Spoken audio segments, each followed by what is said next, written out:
Bismillahirrahmanirrahim. Assalamualaikum warahmatullahi wabarakatuh. Alhamdulillahirabbil alamin. Puji syukur kehadirat Allah Subhanahu wa taala atas begitu banyak nikmat yang Allah berikan kepada kita semuanya, sehingga di kesempatan pagi hari ini kita dapat kembali bersua. Kali ini kita berada dalam program Fajar Hidayah. Saya Ahmad Fauzan menemani Anda, dan alhamdulillah kita akan segera terhubung dengan Ustadz Suprapto di Pondok Pesantren MTA Mojogedang Karanganyar. Langsung saja kita sapa beliau. Assalamualaikum warahmatullahi wabarakatuh, Ustaz. Waalaikumsalam warahmatullahi wabarakatuh, Mas Fauzan. Kabar baik, sehat selalu, nggih? Alhamdulillah. Alhamdulillah, sehat selalu. Baik, pemirsa dan pendengar dimanapun Anda berada, Fajar Hidayah hadir setiap hari pukul 5 sampai dengan pukul 6 pagi. Dan untuk pagi hari ini, di hari Jumat, kita bersama dengan Ustadz Suprapto. Silakan bagi Anda yang nantinya ingin bergabung bersama kami, bertanya langsung kepada Ustadz nanti di sesi yang kedua. Persiapkan pertanyaan Anda di line telepon 02716793000, SMS WhatsApp di 08112553000. Baik, kita akan dengarkan tausiah awal sebagai kajian kita di pagi hari ini. Silakan, Ustaz. Baik, bismillahirrahmanirrahim. Assalamualaikum warahmatullahi wabarakatuh. Alhamdulillahilladzi hadana lihada wa ma kunna lanahtadiya laula an hadanallah. Nahmadu wa nasta'inuhu wa nastaghfiruh wa na'udzubillahi min syururi anfusina wa min sayyiati a'malina. May yahdihillahu fala mudhillalah wa man yudlil fala hadiyalah. Asyhadu an la ilaha illallah wahdahu la syarikalah wa asyhadu anna Muhammadan abduhu wa rasuluh. Allahumma sholli ala Muhammad wa ala alihi wa ashabihi wa man tabi'ahum bi ihsan ila yaumiddin. Amma ba'd. Bapak dan Ibu yang kehormati, marilah betul-betul kita bersyukur kepada Allah di pagi hari ini. Kesempatan kembali oleh Allah untuk bisa kembali mencoba untuk mengerjakan sebagai wujud syukur kita kepada Allah dengan ibadah-ibadah yang Allah perintahkan kepada kita dan juga Rasul-Nya. Sehingga di pagi hari ini salah satu hal yang patut kita syukuri, kita masih bisa melaksanakan kewajiban kita untuk sholat subuh. Dan ba'da subuh ini kita ada kesempatan juga untuk sama-sama belajar untuk kembali diingatkan oleh nas-nas agama. Dan pada kesempatan kali ini satu ayat yang akan kami coba angkat untuk kembali mengingatkan kita. Karena kalau kita sebagai orang yang beriman dan laki-laki atau orang yang mukmin, di hari Jumat, khotib senantiasa mengingatkan ayat ini. Setiap pekan itu bukan kemudian menjadi satu paket saja, paket untuk yang itu harus dibaca begitu. Tapi satu tujuan untuk betul-betul setiap diri, baik yang mukmin maupun mukminah, itu betul-betul mengingat ayat ini dengan sebaik-baiknya. Di surat Ali Imran ayat 102 di sana dikatakan auzubillahi minasyaitonirrajim bismillahirrahmanirrahim ya ayyuhallazina amanu taqullaha haqqa tuqatih wa la tamutunna illa wa antum muslimun. Wahai orang yang beriman, bertakwalah kepada Allah dengan sebenar-benar takwa kepadanya, dan janganlah kalian sekali-kali mati melainkan dalam keadaan muslim. Kalau kita melihat ayat ini, tentu satu perintah yang sangat tegas dari Allah Subhanahu wa taala kepada kita, orang-orang yang sudah mengaku beriman kepadanya. Bagaimana kemudian menggunakan larangan yang disertai penegasan ganda, wala tamutunna, untuk mengingatkan agar keadaan akhir hidup kita ini harus sebagai seorang muslim. Bapak dan Ibu, tentu kita sangat sadar ya ketika Allah Sang Khalik menyampaikan kepada kita melalui nabinya, kemudian ayat ini sampai kepada kita dan kita baca, kita dengar, kita kemudian coba artikan ketika kita sebagai orang Indonesia. Dengan ayat-ayat ini atau satu ayat ini tentu sudah sangat jelas bahwa kita orang yang beriman ini diperintahkan Allah untuk bertakwa kepadanya sebagai implementasi, sebagai bentuk wujud nyata pengakuan kita itu dengan melaksanakan apa-apa yang sudah Allah perintahkan dan juga menjauhi apa yang Allah larang. Pun demikian dengan Rasulnya, karena Rasul sebagai utusannya, Nabi Muhammad Sallallahu Alaihi Wasallam. Dan kemudian ada satu larangan yang kemudian betul-betul disangatkan, dan janganlah sekali-kali kalian mati melainkan dalam keadaan muslim. Kita tentu bisa menyadari bahwa betapa banyak ya manusia yang kemudian di awal-awal kehidupannya adalah baik-baik saja, tetapi kemudian di akhir hidupnya tidak baik-baik saja. Dalam bahasa hadis, ketika mereka di awal melakukan amal-amal ahlu surga, tetapi kemudian di akhirnya menjadi ahlu nar. Oleh karena itu, kita juga sadar bahwa ketika kita jangan sampai mati kecuali dalam keadaan muslim, maka muslim di sini bukan sekedar identitas, atau mungkin KTP misalnya beragama Islam, sehingga dia sebagai muslim begitu. Itu tentu tidak begitu. Tetapi orang yang betul-betul berserah diri sepenuhnya kepada Allah, dalam hatinya, ucapannya, dan perbuatannya. Kemudian ketika meninggal dalam keadaan memegang teguh tauhid, betul-betul la ilaha illallah sebagai satu pernyataan yang tidak pernah lepas dari begitu awal masuk dalam agama Islam sampai kemudian di akhir hayatnya. Kita bisa menukil misalnya ada sebuah tafsir yang kemudian menjelaskan bahwa Allah memerintahkan kepada hamba-hambanya, hanya penjelasan ayat 102 ini, yang beriman agar bertakwa kepada dengan sebenar-benar takwa dan agar mereka terus istiqomah di atas jalan Islam sehingga kematian menjemput.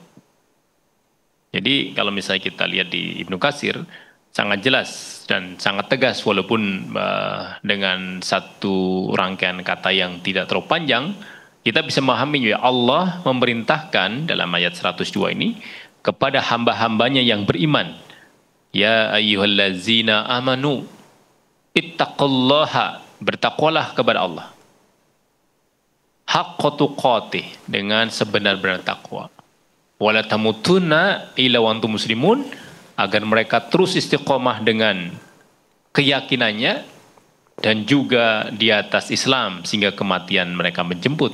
Wala tamutunna illa wa antum muslimun. Dijelaskan demikian. Terus bagaimana kemudian kita mencoba untuk bisa wafat atau kita meninggal dalam keadaan muslim? Artinya konsistensi ini seperti apa? Bagaimana kita menjaganya begitu? Tentu kita harus ingat bahwa menjaga iman ini harus sampai akhir hayat kita. Artinya ketika wala tamutunna illa wa antum muslimun, berarti kita harus menjaga keimanan kita sampai akhir hayat kita. Bukankah Nabi kita Muhammad SAW pernah bersabda wa innamal a'malu bi khawatimi. Jadi sesungguhnya amalan itu tergantung pada penutupnya. Jadi kalau di sini kita berbuat baik, maka kita konsisten dengan perbuatan baik ini sampai ajal menjemput kita. Sehingga dikatakan kita istiqomah dalam kebaikan ini. Akhirnya juga sama, dalam keadaan kita beriman kepada Allah. Akhirnya kita dalam bentuk berserah diri kepada Allah. Akhirnya kita bisa mengucapkan la ilaha illallah. Ini yang kemudian bahwa akhir hidup itu menentukan nilai dari seluruh perjalanan hidup kita seseorang ini. Kita semuanya, akhir hidup nanti itu yang menentukan nilai dari seluruh perjalanan hidup kita. Kita sekarang misalnya bisa ngaji, bisa sholat berjamaah, bisa qiraah, bisa berbuat baik. Apakah ada satu jaminan bahwa di akhir hidup kita masih mampu melaksanakan kebaikan-kebaikan ini? Kalau kita tidak usahakan, kalau kita tidak memohon kepada Allah untuk agar tetap dalam konsistensi berbuat baik ini, tidak ada jaminan itu. Maka yang kedua, ketika kita sudah sadar bahwa kita harus menjaga iman hingga akhir hayat, karena akhir hayat ini atau akhir kehidupan ini sebagai kadang penentu nilai perjalanan kita ini. Yang kedua, berarti kita harus istiqomah. Istiqomah di jalan Allah. Bukankah bisa di Fussilat ayat 30 di sana disebutkan innallazina qalu rabbunallahu tsumastaqamu tatanazzalu 'alaihimul malaikatu alla takhafu la tahzanu. Sesungguhnya orang yang berkata Tuhan kami adalah Allah, kemudian mereka istiqamah, maka turunlah malaikat kepada mereka pada saat kematian mereka dengan mengatakan, janganlah kalian takut dan janganlah kalian bersedih hati. Ini menunjukkan bahwa konsistensi kita dalam keyakinan kita, dalam amaliyah kita sebagai wujud keyakinan kita ini, itu harus konsisten, harus ajek, harus istiqomah. Kita juga tentu tidak hanya itu. Kita harus minta doa kepada Allah. Kita memohon kepada Allah agar diberikan husnul khatimah. Agar kita bisa mati dalam keadaan Allah ridho pada kita. Sehingga kita berdoa, ya Allah, jadikanlah sebaik-baik amal kami pada penutupnya. Dan sebaik-baik hari kami adalah hari ketika kami berjumpa denganmu. Ini kan satu permohonan yang tidak bisa lepas dari lisan kita sebagai hamba. Karena roja khauf kita mengharap kepada Allah, tapi sisi lain kita juga khauf, kita agak khawatir. Karena kita ada jaminan. Kalau Nabi kita Muhammad SAW terjamin, kalau kita umatnya, siapa yang menjamin kita? Maka kemudian kita mencoba mendekatkan diri kepada Allah dengan apa yang Allah dan Rasulnya tuntunkan.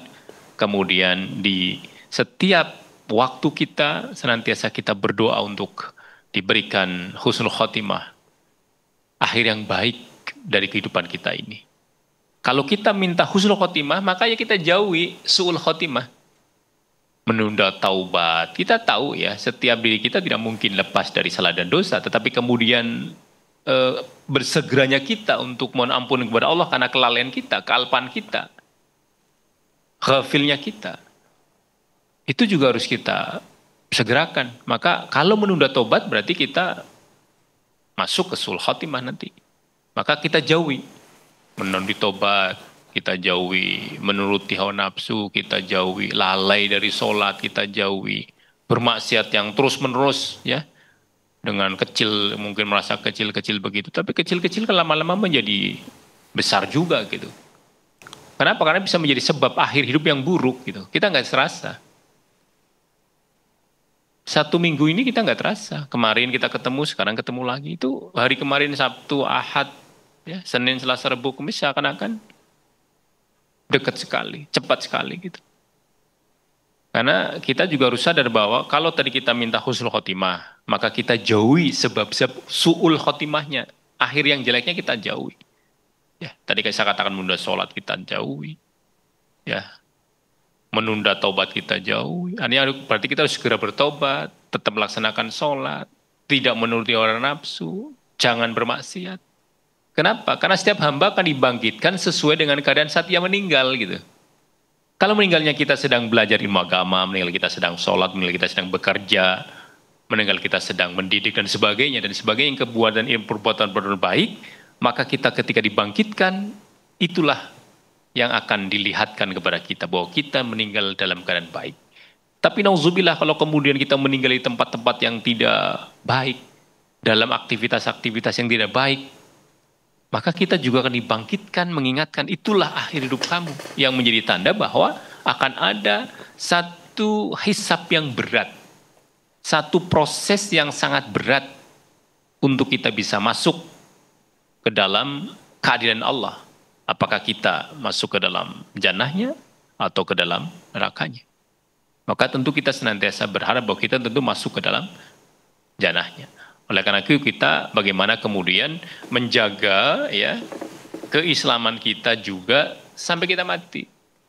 Kalau ketika wala tamutunna illa wa antum muslimun, kamu sebenarnya muslim, maka tentu kita harus sadar bahwa kita harus menjaga sholat kita karena ini sebagai tiang agama kita, sebagai pembeda antara iman dan kufur.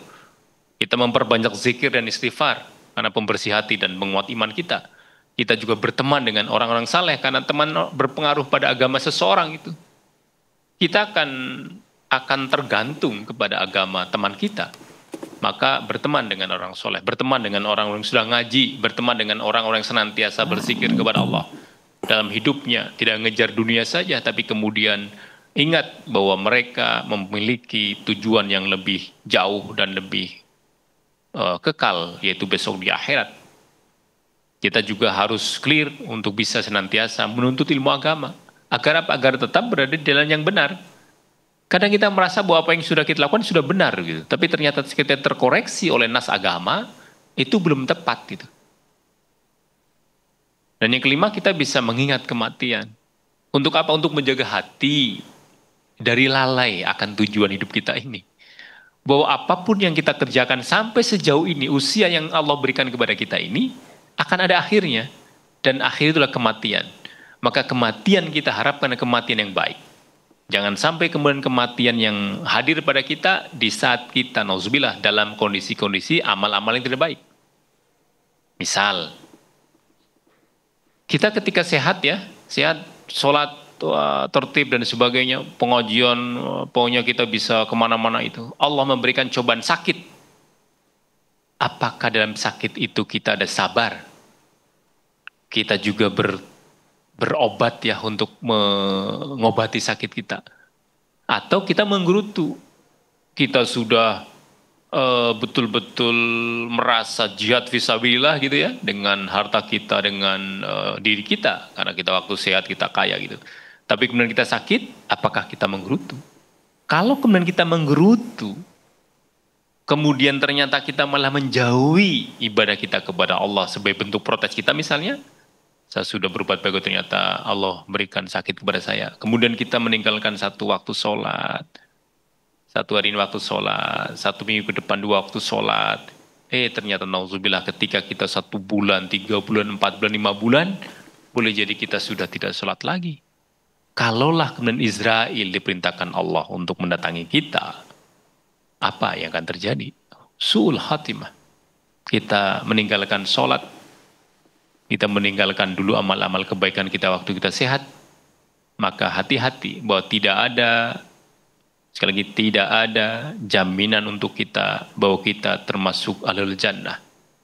Tetapi amal-amal yang kita lakukan sebagai sebuah proses bakti kita kepada Allah, itu nanti akan harus kita istiqomai sampai akhir hayat kita. Itulah kemudian sebagai wujud kepatuhan kita, wujud bahwa kita sebagai hamba itu amanah dengan apa yang Allah perintahkan kepada kita untuk mengabdi, untuk berbakti, untuk menghambakan diri kepada Allah SWT. Baik, mudah-mudahan ini bisa kembali mengingatkan kita bahwa khotib ketika menyampaikan kepada kita ittaqullah haqqa tuqati wa la tamutunna illa antum muslimun, ini bukan satu kalimat-kalimat yang terbiasa disampaikan, tetapi memang kita sebagai orang beriman saling mengingatkan, dan proses ini tidak mudah. Proses ini tidak mudah. Wa la tamutunna illa antum muslim berarti betul-betul ada hal besar yang kemudian setiap manusia mesti akan melampaui hal-hal berat. Sehingga Allah betul-betul mengingatkan ini. Jadi sekali lagi, tidak mungkin sesuatu yang kita pertahankan sampai nanti hari kita itu adalah hal yang ringan, hal-hal yang berat. Maka beratnya itu harus kita mohonkan kepada Allah diringankan. Beratnya yang kita lakukan ini harus betul-betul mohon Allah agar ridho. Itu yang kemudian bisa kita lakukan. Mudah-mudahan dengan ini bisa dipahami dan mengingatkan kita kembali di hari Jumat pagi ini. Ya. Demikian. Ya baik, terima kasih Ustadz Urian awal sudah disampaikan. Pemirsa dan pendengar dimanapun Anda berada, kita jeda terlebih dahulu. Selepas pesan berikut, insya Allah kami akan segera kembali menjumpai Anda dalam program Fajar Hidayah. Ya baik, pemirsa dan pendengar dimanapun Anda berada, terima kasih bagi Anda yang masih selalu setia bersama kami dalam program Fajar Hidayah. Kita lanjutkan di sesi yang kedua ini, kami memberikan kesempatan bagi Anda untuk bisa bergabung bertanya langsung di line telepon 02716793000, SMS WhatsApp di 08112553000. Kita coba bacakan pertanyaan di edisi yang kemarin. Ustaz, sudah ada pertanyaan yang bergabung. Datang dari Ibu Murni yang ada di Semarang. Ustadz mau tanya, mendoakan kedua orang tua yang sudah meninggal itu pakai dia jenazah atau dia kedua orang tua? Mohon dijelaskan Ustadz. Baik, kalau doa jenazah memang dituntunkan Nabi ketika kita mensolati ya jenazah, atau ketika kita diminta untuk saudara kita yang sudah meninggal, mari kita doakan kita dengan doa jenazah itu. Kalau misalnya orang tua kita termasuk dalam hal itu, silakan ya.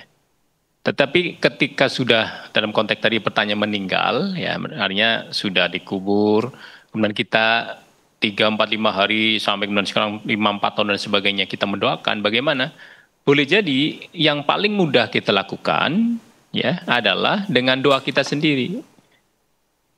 Ya Allah, ampunilah kedua orang tua kami, bapak ibu kami, dan mudahkanlah besok dihisapnya, masukkanlah ke dalam surgamu, berilah ridho kepadanya atau kepada keduanya. Itu yang paling mudah kita lakukan. Artinya apa maksud kami adalah nas-nas dari agama yang sangat spesifik itu mungkin bisa kita misalnya di Ibrahim ya, Ibrahim ayat 41 misalnya, di sana disebutkan Robbi firli wali walidayya walil mu'minina yauma yaqumul hisab. Ya Tuhanku, ambil aku, kedua orang tuaku dan orang-orang mukmin pada terjadinya hisab. Bisa saja menggunakan ayat ini sebagai dalil kita berdoa dengan nas ini, berdoa dengan teks ini begitu.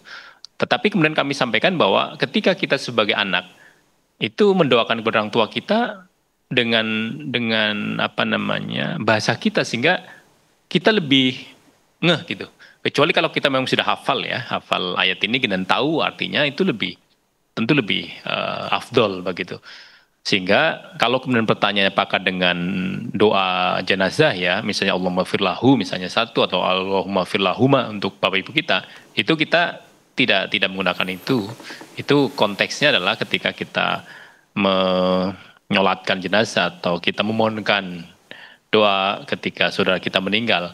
Tapi kalau kita sudah sekian lama, sangat bijak tentunya ketika kita mendoakan apa yang ingin kita doakan, mohonkan kepada Allah, kepada bapak ibu kita. Kan begitu.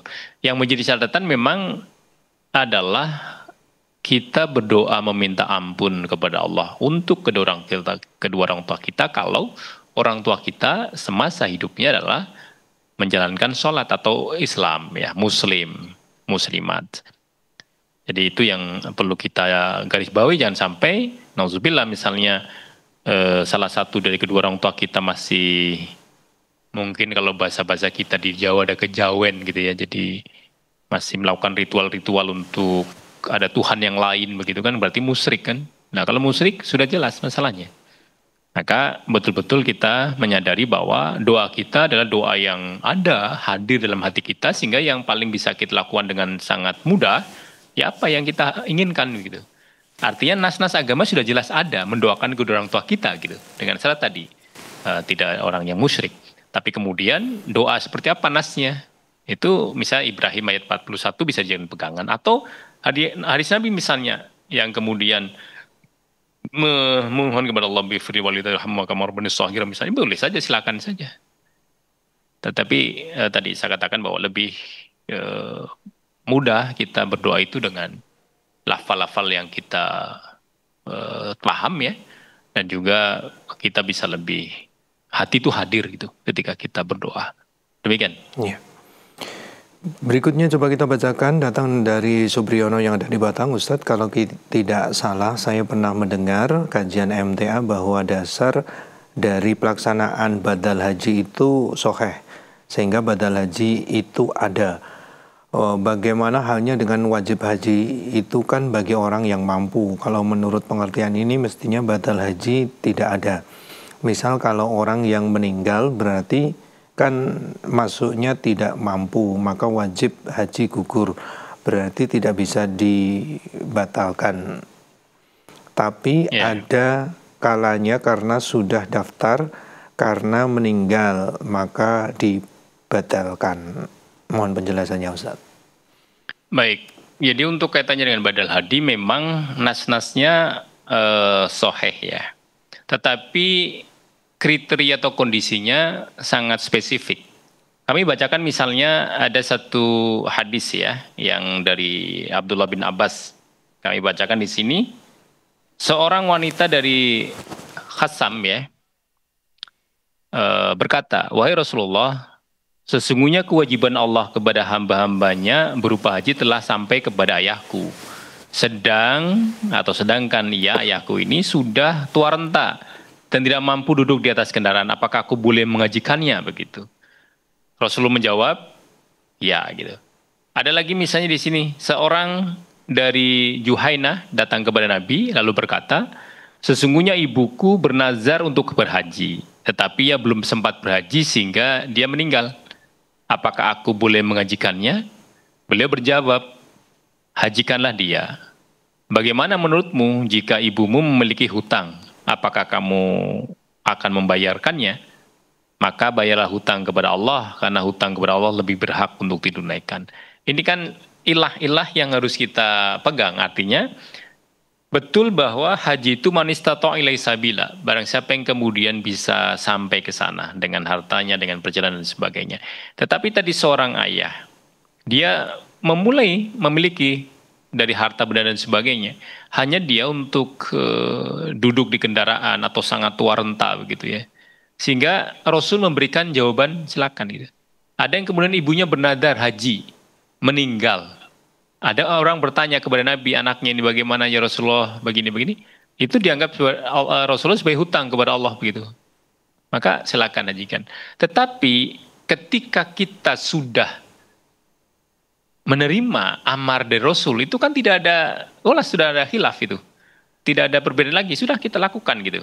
Tetapi sekarang ini misalnya, ibu-ibu kita yang sudah meninggal misalnya, boleh jadi tidak ada akad, tidak ada ikrar kepada kita bahwa dia punya siapin haji sehingga sudah tadi memberikan apa namanya BPIH ya, biaya untuk perjalanan haji berhaji itu. Sehingga ketika dia sudah menunggu 15 tahun misalnya, meninggal, apakah boleh dibadalkan? Siapa yang membadalkan? Maka ahli fikih kemudian orang yang membadalkan itu harus yang sudah haji gitu. Tetapi sekarang konteksnya ada yang kemudian hanya by pun. Ini ibu saya ini tolong dihajikan, yang ada jasa-jasa badal haji itu. Nah ini yang problem. Makanya dalam hal ini, tadi kita sepakati bahwa manistatu ila sabila. Kalau memang kita tidak mampu ke sana, gugur ibadah kita. Tetapi kalau kita sudah bernadar, kemudian pada waktu itu kan kita mampu nih, tapi mampu gini.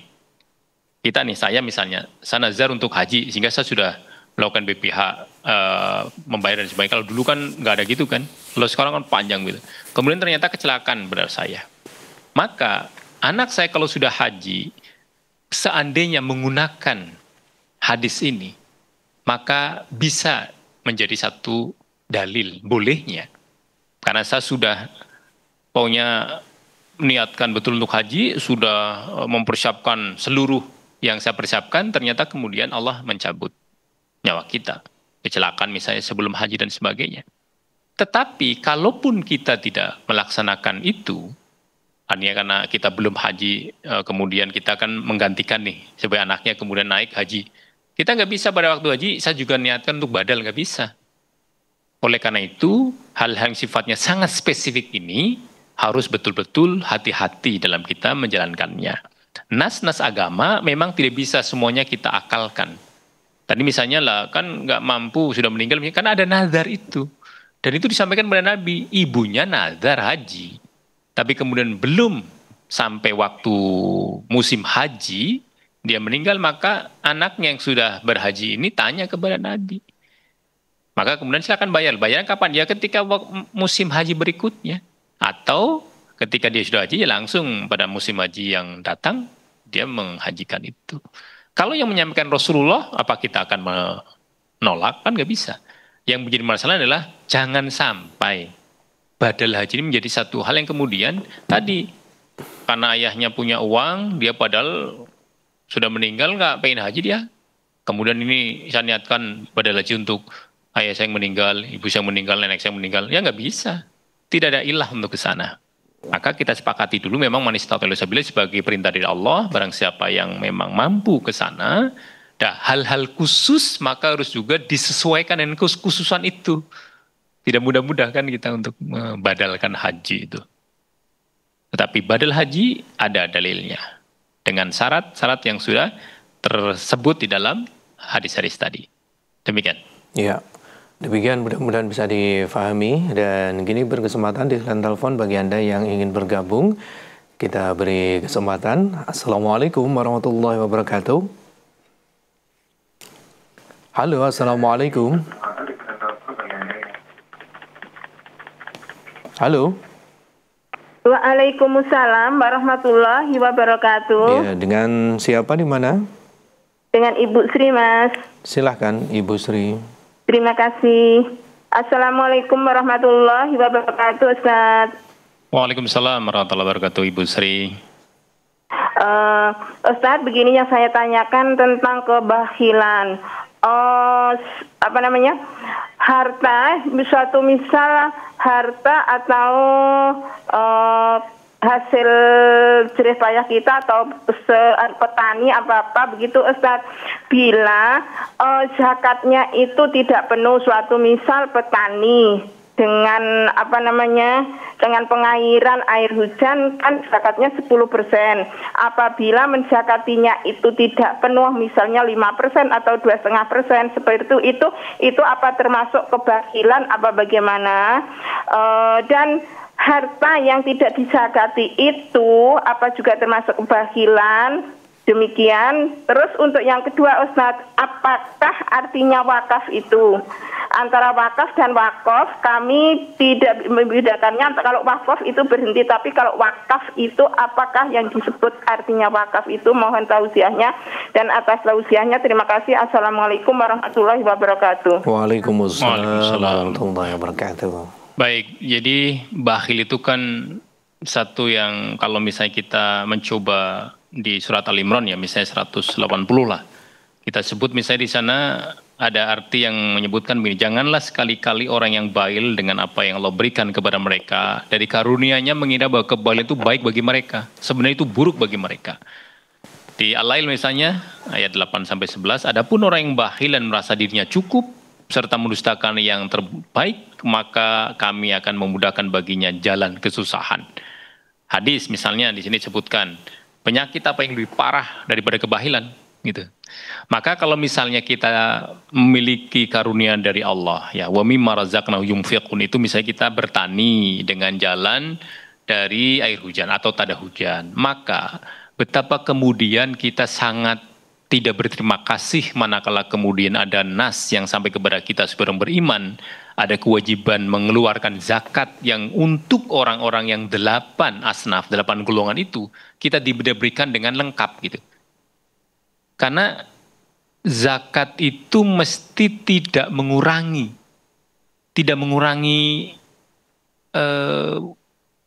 pokok kita. Misalnya gini, kan kalau kita zakat kan cuma 2,5% untuk umum ya. Kalau tadi misalnya pertanian, kita misalnya memiliki keuntungan 1 juta misalnya. 1 juta, itu kan kita nemu, karena perairannya dari Allah ya, dengan tada hujan. Kemudian 10%-nya kan berarti 100.000 itu. Kan kita punya 900.000, ini 100.000, kan kecil termasuk kan, 1/10-nya saja kita berikan. Maka kalau kemudian kita menahan hanya 5%, itu namanya kita termasuk yang bakhil. Tidak memenuhi kewajiban yang harusnya kita lakukan. Gitu. Jadi bakhil itu kan enggan memberi sesuatu yang dimiliki itu. Secara umum ya, bakhil kan enggan memberikan sesuatu yang kita miliki itu. Atau rakus, pokoknya kita hanya, ini pokoknya milik saya, nggak usah saya bagi-bagi gitu. Jadi begitu Ibu, yang pertama memang itu masuk dalam kategori itu. Karena kita sudah mendapatkan apa yang kita usahakan, kemudian Allah memberikan karunia-Nya, kemudian ternyata Allah meminta sebagai hamba untuk taat, bagaimana kemudian ada orang-orang yang membutuhkan, maka ada zakat di sana. Gitu. Zakat pertanian yang 10% kalau dengan tada hujan, atau tidak dengan kita beli dalam perairannya itu. Yang kedua tentang wakaf, dan wakaf sama saja itu kan istilah kita ya, wakaf atau wakaf gitu. Jadi wakaf itu pada dasarnya adalah kita mengeluarkan harta kita untuk diikrarkan ini wakaf. Ada ikrar itu. Sehingga kepada siapa kita memberikan juga harus jelas. Ada nazirnya, ada yang mengelola gitu, ada yang menerima. Saya misalnya mewakafkan tanah saya wakafkan tanah saya 1 hektar ini kepada takmir masjid. Tetapi saya berharap tanah ini bisa digunakan untuk memakmurkan masjid. Ini ikrar wakafnya. Saya mewakafkan, silakan. Wakaf itu nanti tidak boleh dijual belikan ya, tapi untuk kemanfaatannya adalah untuk tadi misalnya kemakmuran masjid misalnya.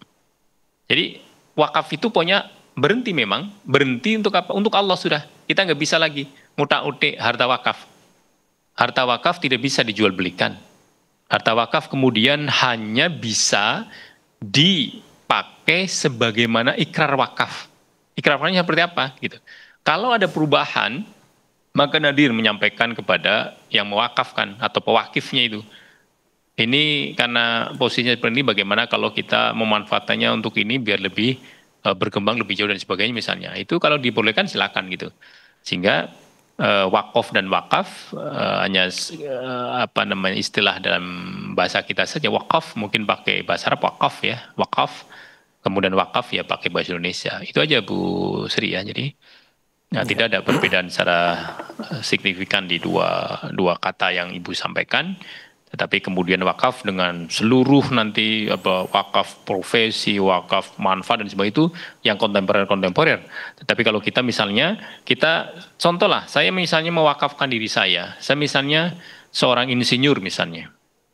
Seorang insinyur, kemudian majelis arsitek ya, majelis membutuhkan misalnya kita membuat rumah sakit. Saya kalau misalnya gambar per meter mungkin 10.000. Ternyata rumah sakit itu 10.000 meter persegi, itu bisa dihitung berapa. Tetapi saya mengikrarkan kepada misalnya pengurus pusat misalnya, saya sebagai arsitek akan mewakafkan waktu, tenaga, kompetensi saya untuk gambar yang nanti akan direncanakan sampai nanti akhir dalam diskusi dan sebagainya. Maka saya mewakafkan, pokoknya ini tidak dibayar, ini untuk Allah saya bekerja itu. Sampai begitunya dalam wakaf profesi ya. Maka profesi seperti itu. Itu yang kontemporer. Tetapi yang biasa kita tahu kan wakaf tunai ya, wakaf tunai misalnya ada uang ini 200 juta, tolong nanti bisa untuk pemanfaatannya memperbaiki atau membangun masjid. Itu wakaf tunai. Wakaf yang sifatnya tanah itu biasalah kita untuk masjid dan sebagainya, madrasah dan sebagainya, untuk market dan sebagainya. Bahkan untuk kalau kita misalnya saya wakaf untuk 1.000 meter persegi, silakan untuk bisa produktif dipakai untuk market misalnya, sehingga pondok bisa lebih mandiri, ya silakan aja, itu kan bisa saja, semua berkembang dengan konteks yang ada, tetapi wakaf hanya untuk berhenti untuk ikrar yang disampaikan dan kepada Allah kita memakafkan semuanya itu. Demikian. Ya. Baik, demikian mudah-mudahan bisa difahami dan kita sudah berada di akhir jumpa kita Ustadz, sebagai penutupnya bisa disampaikan silakan. Baik, Bapak dan Ibu, tadi kami memang lebih fokus bagaimana kemudian di setiap Jumat ya, khotib itu mengingatkan ayat yang tadi kami sebutkan, bahwa kita diperintahkan Allah untuk bertakwa kepadanya dengan sebenar-benar takwa, dan jangan sampai ketika kita meninggal tidak dalam posisi berserah diri kepada Allah. Maka kemudian hal-hal yang tadi kami sampaikan, bagaimana kemudian kita menjaga konsistensi keimanan kita menjauhi hal-hal yang nanti akan menjadikan sebab-sebab su'ul khatimah. Kita kemudian senantiasa melazimi apa yang menjadi kehidupan kita dengan senantiasa bergaul kepada orang-orang soleh, sehingga itu akan membantu kita bagaimana bisa tetap mempertahankan itu, sehingga kita menjaga sholat kita, memperbaiki zikir dan istighfar kita, kemudian berteman dengan orang yang saleh, kemudian menuntut ilmu agama, kemudian mengingat kematian. 5 hal ini saya kira mungkin menjadi satu langkah yang bisa mengingatkan kita bahwa akhir hidup kita harus betul-betul dalam kondisi berserah diri kepada Allah, dengan bertauhid kepada Allah. Karena apa yang sudah kita lakukan 50 tahun, 60 tahun, 70 tahun, akhir inilah kadang yang menentukan nilai semuanya. Kalau akhir kita kemudian mendustakan agama, hancur semua, hapus semuanya.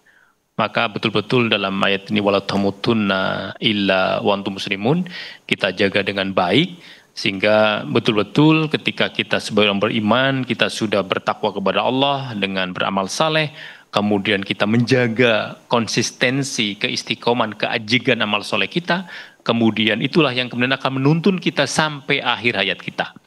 Maka jangan sampai di sela-sela kita beramal saleh, ada setan yang kemudian kita izinkan membersamai kita, sehingga membelokkan niat kita, membelokkan apa yang menjadi tujuan kita, Yang sebenarnya kita mencari ridho Allah, tapi kemudian kita dibelokkan dengan hal-hal yang tidak sesuai, sehingga Allah malah menjadi murka kepada kita karena menjadikan syarik, menjadikan ada tandingan untuk Allah Subhanahu wa taala. Saya kira ini yang bisa kami sampaikan dan bisa bermanfaat. Assalamualaikum warahmatullahi wabarakatuh. Waalaikumsalam warahmatullahi wabarakatuh. Terima kasih Ustaz tausiahnya di pagi hari ini. Insyaallah kita akan lanjutkan di hari Jumat yang akan datang insyaallah. Baik, pemirsa dan pendengar dimanapun Anda berada, terima kasih perhatian Anda dalam program Fajar Hidayah. Mari kita akhiri. Alhamdulillahirrahmanirrahim. Subhanakallahumma bihamdika. Asyhadu an la ilaha illa anta astaghfiruka wa atubu ilaik. Billahi taufiq wal hidayah. Wassalamualaikum warahmatullahi wabarakatuh.